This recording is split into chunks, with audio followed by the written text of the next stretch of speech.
Now let's move to Europe, another economic hotspot, as Greece has said that its budget deficit will be cut in 2011 and 2012, however, but it will still miss the targets set by the EU and IMF.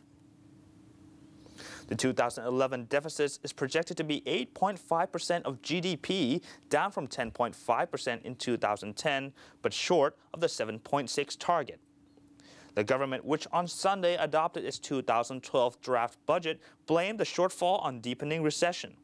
The figures come as inspectors from the IMF, EU, and European Central Bank are in Athens to decide whether Greece should get a key bailout installment.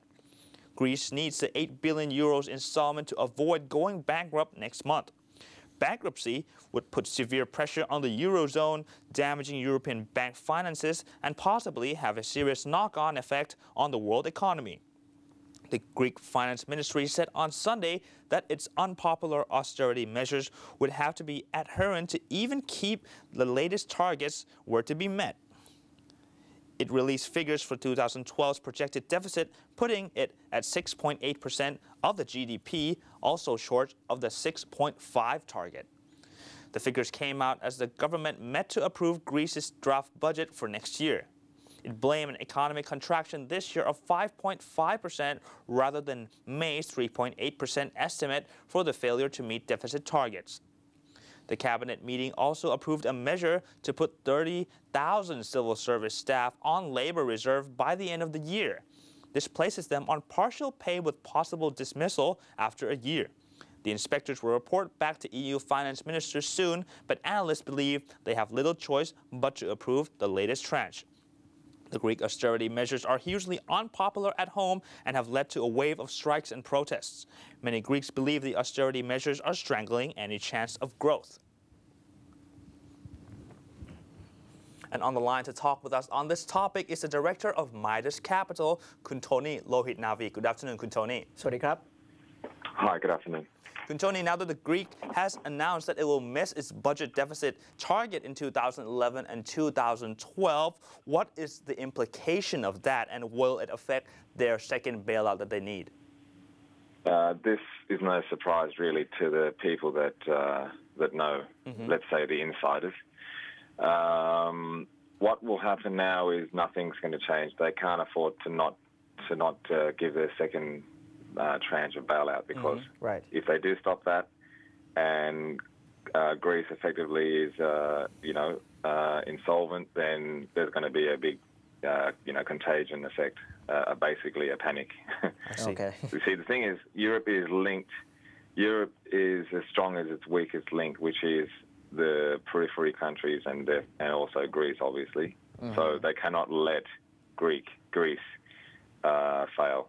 So if one bankrupts, all bankrupt. Absolutely cannot happen. So that's why they'll keep supporting Greece until the system collapses on its own weight, which is, we're probably starting to see the beginnings of that now, and probably for the next,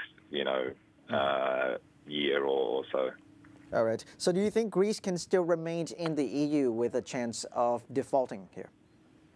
Sorry, I can't quite hear that. Yes. Do you think Greece is still able to remain in the EU if it has a chance to default? They won't let Greece default, in the sense that they will keep supporting it financially until they can't keep doing that anymore, and that's when the whole system will collapse. So you won't see a situation where Greece just steps out on its own, because that would be the right thing to do, but they won't do that. You see, because the system is, as I said, united by the weakest link, and the Greek government themselves, they basically will just go along with what the ECB and the EU will decide as a whole, because that's where the money is. You see, they haven't got the courage to go on their own. And Kuntoni, will the increase of the European Stabilization Fund be enough to cope with the crisis, and how is this crisis affecting the banking system in Europe?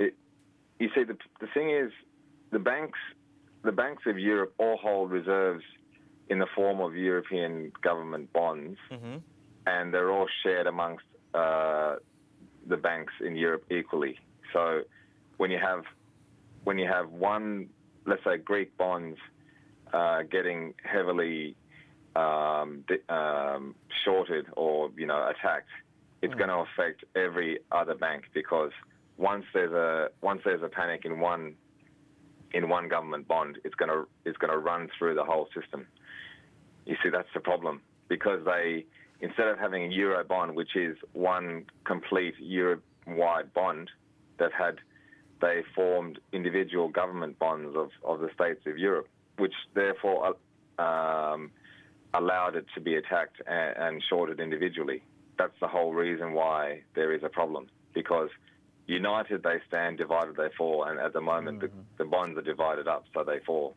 Okay. And the politicians don't know that. They don't understand that effectively they're allowing a mechanism for the market to short each individual state bond. This is the whole problem. Okay, so can Europe as a whole work to cut the interest rate down, as inflation is now at about 3%?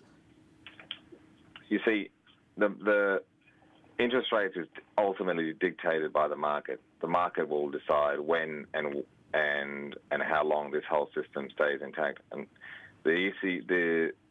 Europe can only stay fighting the market for so long. Ultimately, when we see this whole game fall apart is when the markets will ultimately win out. And that is hard to know exactly when. It's just a question of time. So we're seeing now a flight to safety, which is US government bonds and US dollar. So look for dollar to strengthen into 2012 next year. So this is what's always happened in history. And you just go back to 1931, world monetary crisis. The same thing happened. Government bonds in Europe defaulted, flight to safety, dollar. And then ultimately when everyone's in the dollar is when they'll start questioning the dollar. So we're seeing a repeat of history, is always the case. I see. So it's a pretty grim outlook ahead. Thank you for joining us today, Tony. We would love to hear more, but that's all the time for the interview. Thank you very much. Was Kun Tony Lohit-Nawi from the Midas Capital. Next up, we have going back to Thailand here. The cabinet will tomorrow debate over the overhaul of the salary structure for civil servants, a process expected to cost more than 18.8 billion baht. Civil Service Commission Secretary General Nontikon Kanchanajindra said yesterday the pay restructure has become necessary following the government's plan to raise the entry-level earnings to 15,000 baht a month, which will take effect from January the 1st. Nontikon said the cabinet was expected to choose between the two options, a 2-year spread or a 4-year spread to implement the pay scale upgrade. In the 2-year option, the government would have to spend 8 billion baht in the year 2012 fiscal year. The cost for the 4-year option would be 1 billion baht for the next year, while total spending for either of the two options would be 18.8 billion baht. In his report, Deputy Finance Minister Wirun Techapaiboon urged the cabinet to adopt the 2-year option. He said that the overall cost to the government would be the same, but speedy adjustments to the pay scale would boost the morale of the 2 million civil servants. Under the new pay scale, graduates with a vocational education certificate will receive a salary of 10,690 baht after working for 1 year, an increase from the original 6,400 baht. The graduates with higher vocational education certificate will be paid 12,010 baht per month after 1 year, and a raise from 7,670 baht. The university graduates with bachelor's degree will receive a salary of 16,310 baht after 1 year on the job, an increase from the 9,140 baht. And those with master's degree will receive a salary hike to 18,710 baht after 1 year, a jump from 12,600 baht. And finally, those with PhD will be paid 24,810 baht per month after 1 year, an increase from the 17,010 baht.